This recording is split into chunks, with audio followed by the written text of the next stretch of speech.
Bismillahirrahmanirrahim. Alhamdulillahilladzi waffaqa man syaa min ibadihi limtithali amrihi wajtinabi nahyihi warridha biqada'ihi wa hukmihi.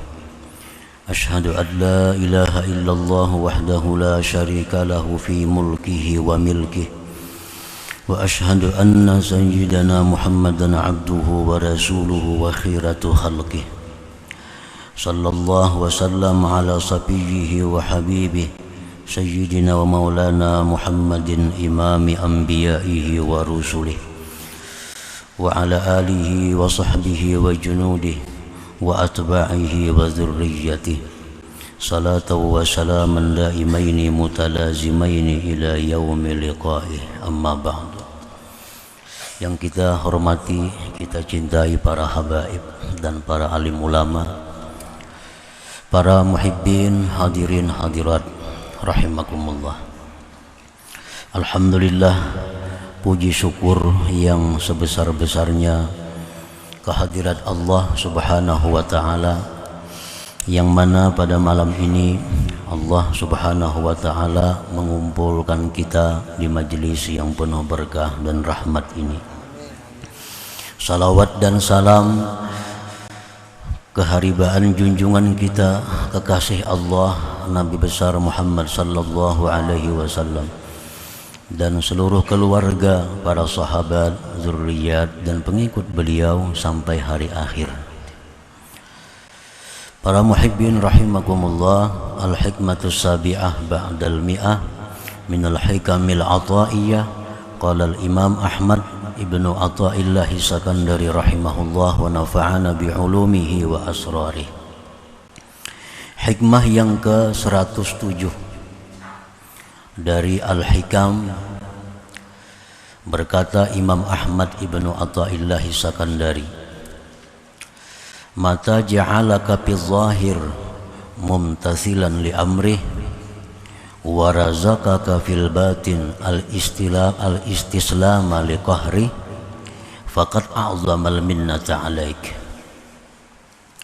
Yang artinya, apabila Allah menjadikan engkau pada zahir menjunjung perintahnya, dan Allah berikan engkau pada batin menyerah bagi paksaannya, maka sungguh membesarkan Allah akan pemberian atas engkau.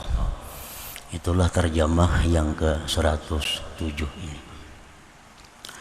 Maksudnya adalah idza waffaqaka fi zahir min a'dha'ika imtisalan li amrihi subhanahu wa jitinaban li nahyi wa razaqaka fi qalbik ar-ridha bi ahkami faqad manna 'alaikal minnatal 'azimah.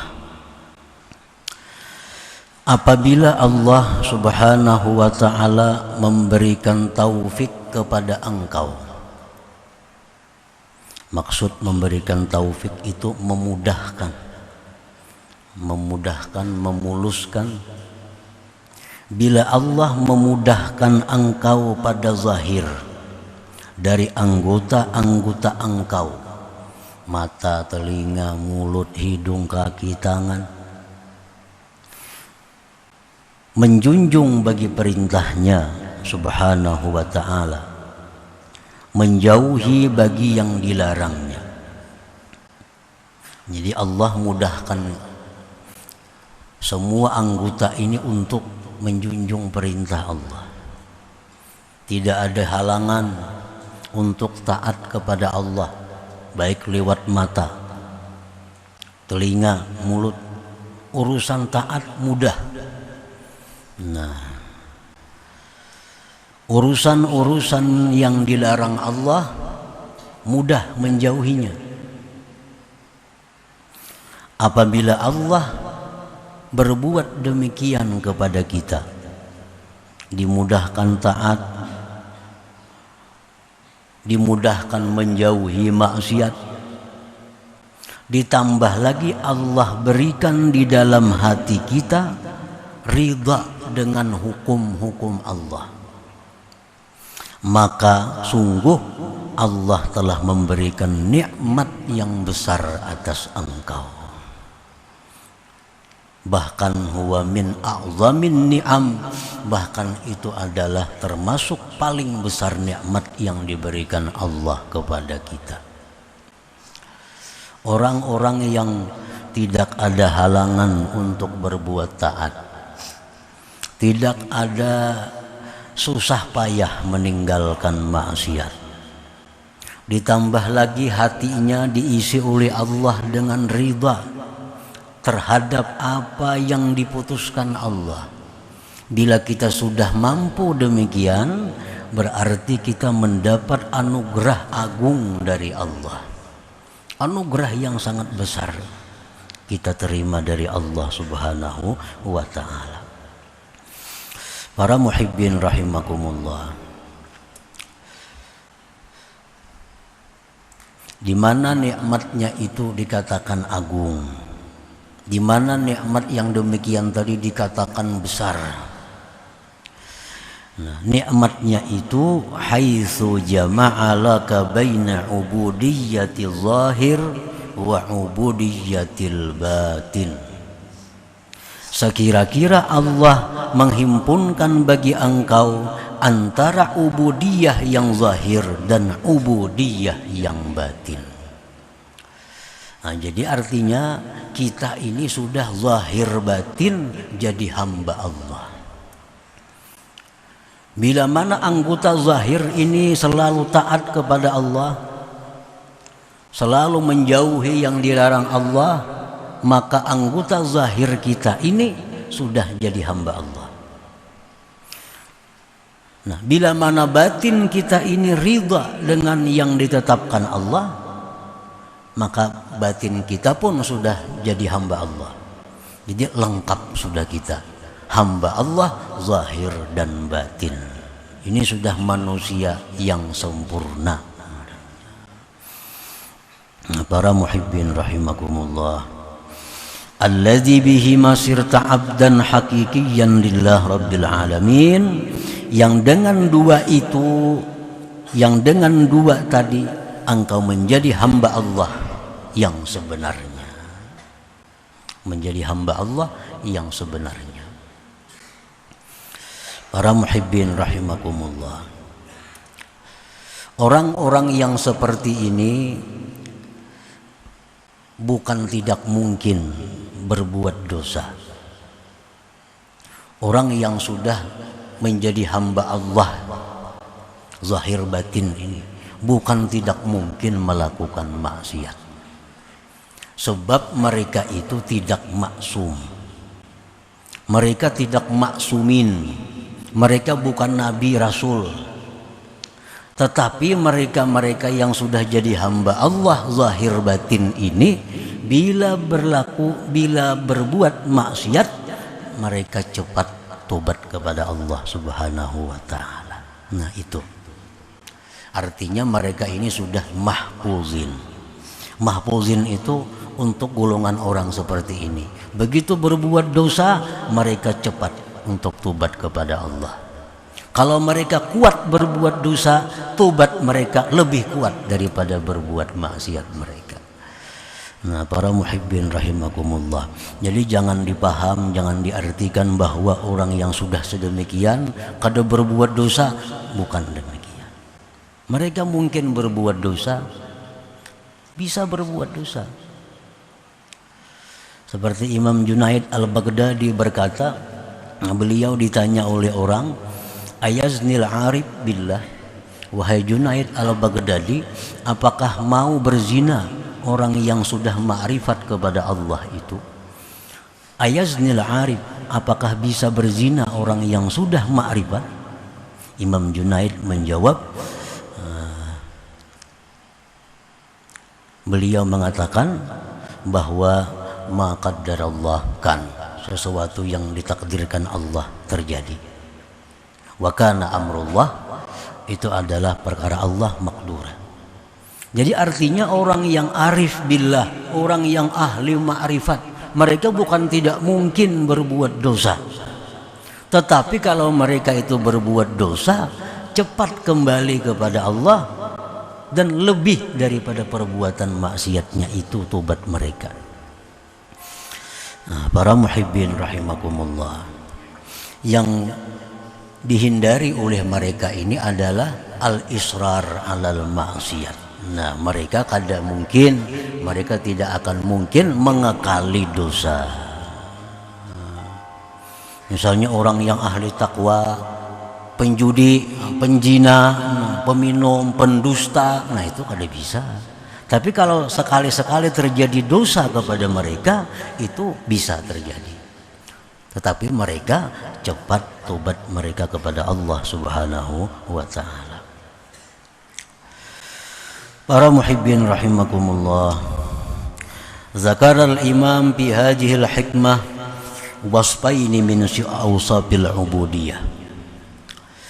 Imam Ahmad Ibnu Athaillah menyebutkan dalam hikmah yang 107 tadi dua sifat dari sifat-sifat kehambaan. Al-awwalu, yang pertama, imtithalu amri wajtinabu nahyi, menjunjung perintah Allah, menjauhi larangan Allah. Itu merupakan sifat seorang hamba. As-sani, yang kedua, ar-ridha bima qadallahu bih, ridha dengan apa yang ditentukan oleh Allah Subhanahu wa ta'ala. Pengertian ridha dengan apa yang ditentukan oleh Allah ini secara umum dan secara khusus. Secara khusus maksud di sini adalah kita ridha dengan apa yang telah ditentukan oleh Allah mengenai hukum-hukum yang diwajibkannya, perkara-perkara yang dilarangnya, perkara-perkara yang dibolehkannya, perkara-perkara yang dibencinya. Nah, kita ridha dengan demikian itu. Allah mewajibkan ini, kita ridha. Allah melarang ini, kita ridha. Allah mengharuskan ini, kita ridha. Allah menghalalkan ini, kita ridha. Nah, secara khusus itu yang dimaksud dalam hikmah yang ke-107 ini. Secara umum ridha dengan hukum-hukum Allah, seperti ridha dengan musibah, ridha dengan lain-lain, itu secara umum. Tapi yang dimaksud di sini adalah ridha dengan apa yang dihukumkan oleh Allah tentang taklif seorang manusia, seperti wajib, haram, dan lain-lain tadi. Allah mengharamkan umpamanya riba. Nah, kita ridha, kita setuju, kita kada keberatan. Nah, riba itu diharamkan oleh Allah. Nah, ini maksudnya. Allah mewajibkan zakat, zakat emas, zakat uang 2,5%. Kita ridha. Sedikit pun dalam hati tidak ada keberatan untuk mengeluarkan zakat itu. Nah, ini ridha dengan hukum Allah. Kadang di hati, banyaknya zakatnya ini bilang, nah, mana zakat, mana pajak, pulang macam-macam. Jadi di hati ini ada semacam berat melaksanakan hukum Allah. Nah, ini ngarannya kada ridha lawan hukum Allah. Seorang hamba Allah, apapun yang dihukumkan Allah, ridha dengan senang hati.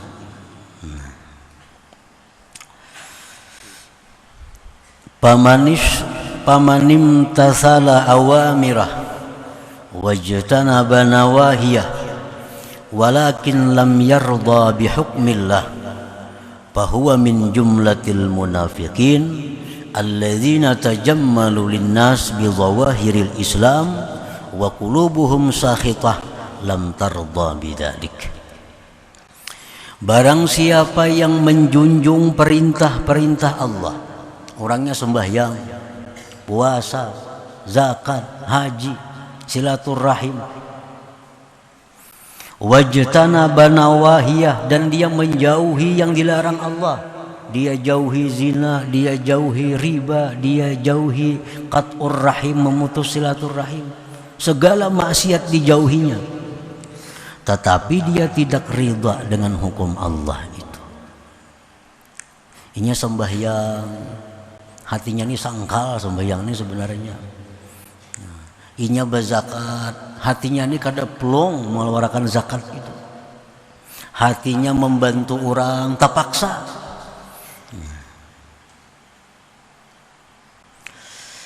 Nah, orang seperti ini bahwa min jumlatil munafikin, dia tergolong orang-orang munafik. Itu tergolong orang-orang munafik. Alladzina tajammalu linnas bi zawahiril Islam. Orang-orang munafik itu mereka berelok-elok bagi manusia dengan zahir Islam. Orang munafik itu sembahyang. Orang ke masjid juga. Cuma orang munafik ini ujar Nabi sembahyang berjamaah juga. Cuma ada dua sembahyang yang orang munafik itu sulit berjamaah. Subuh lawan Isya.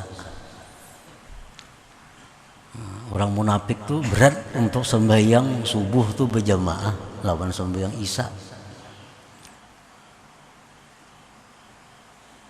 Kalau sembahyang lain berjamaah. Zakat bayar zakat. Nah, tetapi wa qulubuhum sakhitah, hati mereka itu benci. Tidak ridha dengan demikian itu. Mereka hanya menampakkan keelokannya kepada manusia. Nah, jadi berselamatan supaya dianggap orang baik, memberi makan orang supaya dikatakan orang ini ahli sedekah misalnya. Nah, berbuat kebaikan ini supaya itu. Jadi tujuan mereka itu hanya berelok-elok untuk manusia. Sedangkan hati mereka tidak suka dengan hukum Allah yang demikian itu. Nah, ini orang munafik. Ini bukan hamba Allah yang sebenarnya. Jadi orang munafik itu di zaman Nabi, mereka sembahyang berjamaah, tapi karena habis sembahyang berjamaah, mereka mencaci maki hukum Islam. Apa Islam langkah ini? Apa Islam langkah ini? Terang-terangan mereka kada mampu menghadapi Nabi dan sahabat. Ini secara zahir secara zahir mengikuti apa-apa yang diadakan oleh Rasulullah.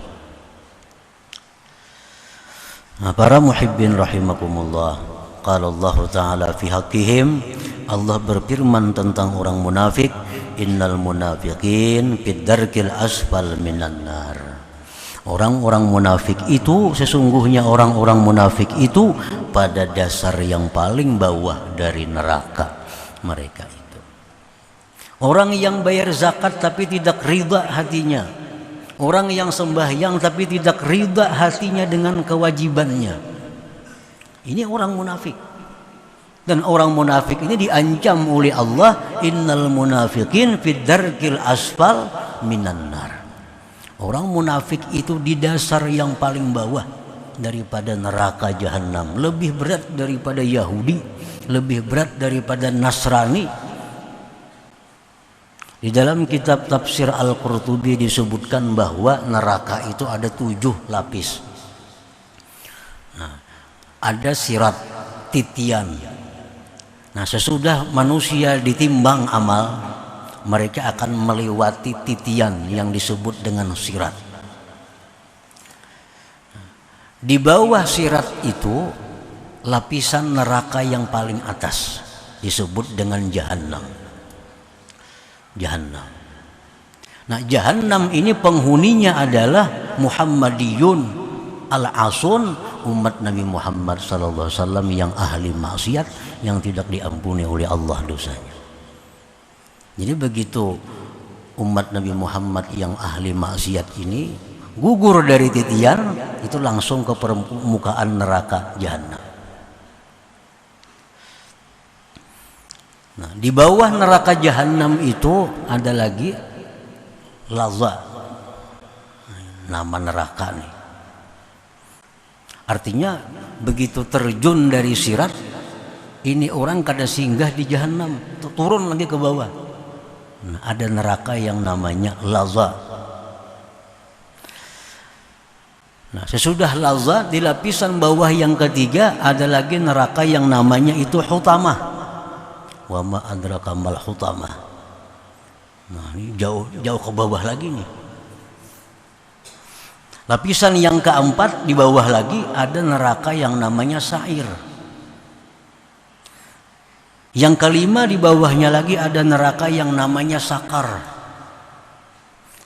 Ini terjunnya itu melewati satu babak neraka itu bukan pendek, ada yang 1000 tahun.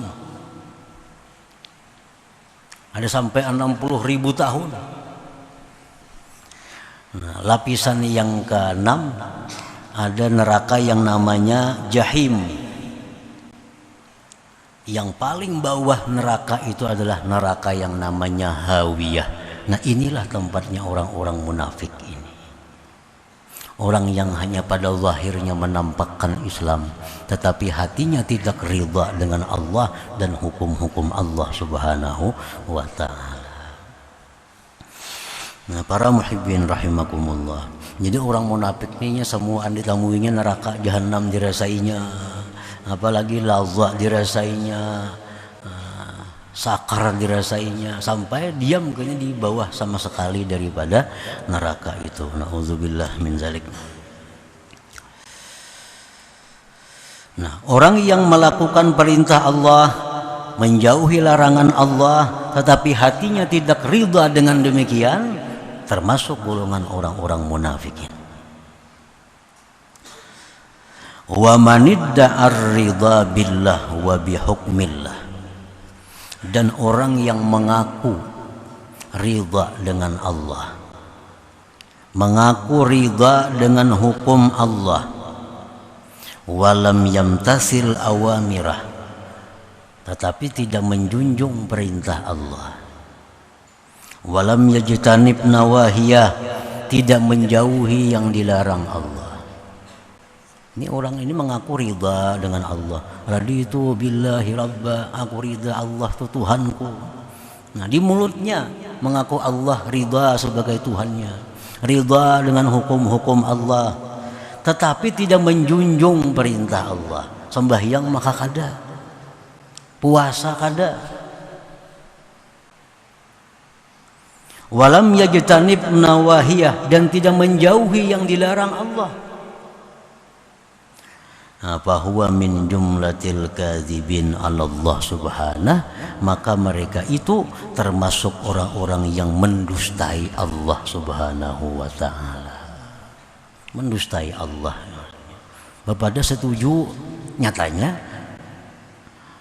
apa yang diperintah Allah kada dilaksanakan, yang dilarang Allah diperbuatnya. Para muhibbin rahimakumullah, kenapa dikatakan dusta? Mendustai Allah. Nah, li'anna man radhiya billah wa hukmih, li'anna man radhiya billah wa bihukmihi imtasala awamirah wajtanaba nawahiyah bin syirahi sadr. Karena orang yang ridha dengan Allah, ridha dengan hukum Allah, dia akan menjunjung perintah Allah, menjauhi larangan Allah, bin syirahi sadar, dengan lapang hati. Nah, dengan lapang hati. Kalau kita ridha dengan seseorang, ridha dengan perintah seseorang, tentu kita melaksanakan dengan lapang hati, kadada berat, kadada terpaksa lagi. Nah, para muhibbin rahimakumullah. Qala ta'ala fi haqqihim, Allah berfirman pada hak orang-orang yang mengaku ridha kepada Allah tapi nyatanya kadang menjunjung perintah Allah. Allah berfirman, wa yaumal qiyamati taral ladzina kafaru taral ladzina kadzabu 'ala Allah wujuhuhum muswaddah alaysa fi jahannama maswad lil mutakabbirin. Pada hari kiamat kamu lihat orang-orang yang mendustai Allah, wajah mereka itu hitam. Wajah mereka itu hitam. Bukankah neraka jahanam itu tempat bagi orang-orang yang sombong? Nah, mengaku ridha lawan Allah, nyatanya kadang menjunjung perintah Allah. Mengaku ridha dengan hukum Allah, nyatanya melanggar yang dilarang oleh Allah. Nah, ini di akhirat Allah menyatakan wajah-wajah mereka itu engkau lihat hitam. dan mereka menjadi penghuni api neraka jahanam. Para muhibbin rahimakumullah, fal abdu lillahi haqqan man imtasala awamirah wajtanaba nawahiyah wa radiya billah wa bihukmihi wa qada'i. Seorang hamba Allah yang sebenarnya, orang yang menjunjung perintah Allah, menjauhi larangan Allah, dan ridha dengan Allah dan hukum serta ketetapan Allah subhanahu wa ta'ala. Nah, itulah orang-orang yang disebut Abdullah haqqa, hamba Allah yang sebenarnya. Nah, oleh karena itu tadi Imam Ahmad ibnu Athaillah menyebutkan bahwa apabila Allah Ta'ala sudah memudahkan kepada kita menjauhi yang haram, Allah mudahkan kita melakukan yang wajib, perintah-perintah, Allah beri dalam hati kita ridha dengan Allah, maka sungguh kita telah mendapat nikmat yang besar dari Allah subhanahu wa ta'ala, karena kita menjadi hamba Allah yang sebenarnya. Jadi kada setengah-setengah mengambil. Kalau mengambil di menjunjung perintah aja, menjauhi larangannya, tapi kada ridha, macam orang munafik. Ridha dalam hati kepada Allah, kepada ridha, nyatanya kada sembahyang, mendustai Allah subhanahu wa ta'ala. Nah, jadi junjunglah perintah Allah, laksanakan perintahnya, kita jauhi larangannya, dan hati kita itu ridha, setuju dengan demikian itu. Para muhibbin rahimakumullah, para ulama suluk menjelaskan, menerangkan bagaimana caranya supaya kita ini bisa melakukan apa yang diperintah Allah, menjauhi yang dilarang Allah dengan ridha itu.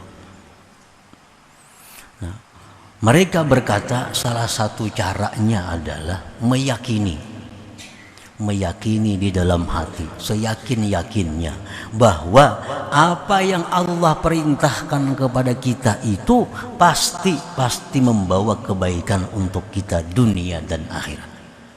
Setiap yang dilarang oleh Allah itu pasti, sangat pasti akan merugikan, mencelakakan kita dunia dan akhirat. Nah, supaya kita bisa melaksanakan perintah dengan ridha, bisa menjauhi yang haram dengan ridha. Kita meyakini bahwa bila Allah menyuruh ini, pasti itu ada kebaikan untuk kita dunia dan akhirat.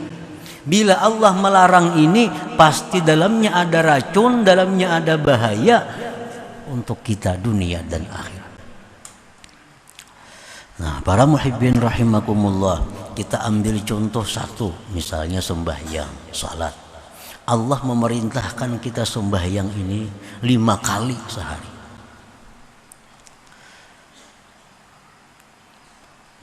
Itu bukan sesuatu hal yang berat dilaksanakan apabila kita menjadi hamba Allah yang sebenarnya tadi. Nah, kita mesti meyakini bahwa sembahyang fardu 5 waktu ini adalah membawa kebaikan, sangat kebaikan kepada kita dunia akhirat. Bila mana kita melalaikan sembahyang, apalagi meninggalkan sembahyang, itu pasti ada bahaya yang akan kita terima baik dunia atau akhirat. Jangan ragu-ragu lagi. Bila kita melalaikan sembahyang, itu pasti ada bala, ada bencana yang akan menimpa kita baik di dunia maupun di akhirat. Kita mesti yakin, seyakin-yakinnya. Nah, bila kita sudah yakin demikian, maka sembahyang itu bisa dengan senang hati kita lakukan, bisa dengan lapang dada kita lakukan, dan tepat pada waktunya. Nah, asal meyakini dulu, meyakini. Kenapa kita aktif minum obat tuh? Pagi minum obat, habis makan minum obat, siang minum obat, malam minum obat lagi. Karena kita meyakini apa jar tukang obat itu. Kita meyakini ujar dokter tuh bahwa obat inilah penyembuh engkau. Lalu kita minum obat. Nah, kita khawatir obat habis. Kemana-mana sedia obat. Hendak musafir, siapakan obat. Karena kita begitu yakin bahwa obat ini sangat bermanfaat untukku.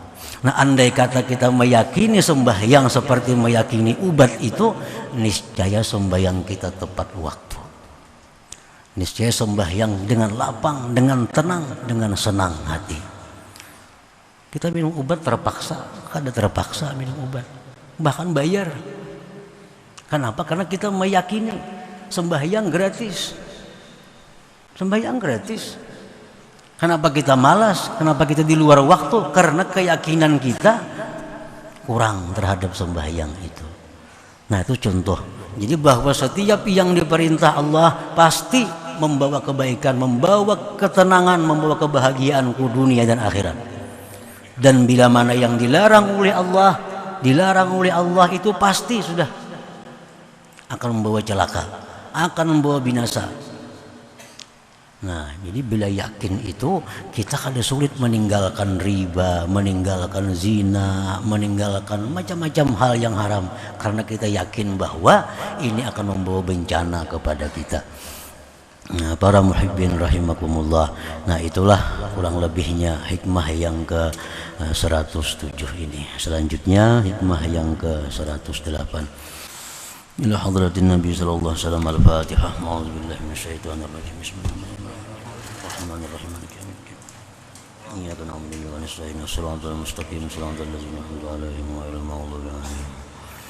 Ya Allah biha ya Allah biha ya Allah bihusnil khatimah ya Allah biha ya Allah biha ya Allah bihusnil khatimah ya Allah biha ya Allah biha ya Allah بحسن الخاتمة فيا أيها الراجون منه شفاعة صلوا عليه وسلموا تسليما اللهم صل